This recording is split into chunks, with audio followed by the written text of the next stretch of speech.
தற்போதைய செய்தியை பார்க்கிறோம்.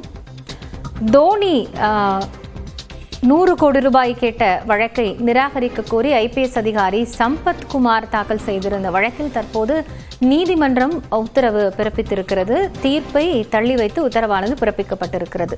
இந்த வழக்கு குறித்த கூடுதல் விவரங்களோடு செய்தியாளர் மதன் இணைந்திருக்கிறார். அவரிடம் பேசலாம். மதன், இந்த வழக்கினுடைய பின்னணி என்ன? தற்போது தீர்ப்பு ஒத்திவைக்கப்பட்டிருக்கிறது, விவரங்கள் என்ன? ஐபிஎல் போட்டிகளில் சூதாட்டம் நடைபெறுவதாக புகார் எழுதத் கொண்டு தொடர்பாக ஐபிஎஸ் அதிகாரி சம்பத்குமார் விசாரணை நடத்தி வந்தார். இதன் பிறகு ஒரு தனியார் தொலைக்காட்சியில் ஒரு விவாத நிகழ்ச்சியில் கலந்து கொண்டு பேசும்போது இந்திய அணியின் முன்னாள் கேப்டன் மகேந்திர சிங் தோனி சூதாட்டத்தில் ஈடுபட்டதாக அந்த நிகழ்ச்சியில் அவர் தெரிவித்திருந்தார்.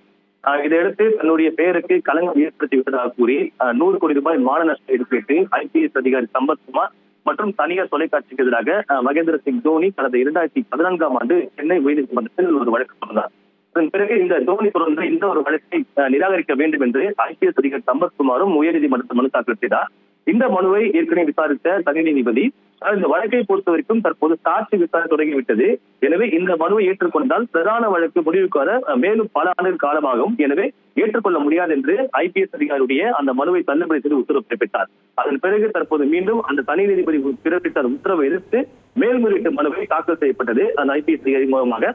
அந்த மனுவை தான் தற்போது விசாரித்த நீதிபதிகள் எஸ்.எம். சுப்பிரமணியம் மற்றும் ஜோதிராமன் அடங்கிய அமர்வு இந்த மேல்முறையீட்டு வழக்கின் தீர்ப்பை தற்போது தேதி குறிப்பிடாமல் தள்ளி வைத்துள்ளார்கள். நன்றி மதன், இது குறித்த விவரங்களுக்காக.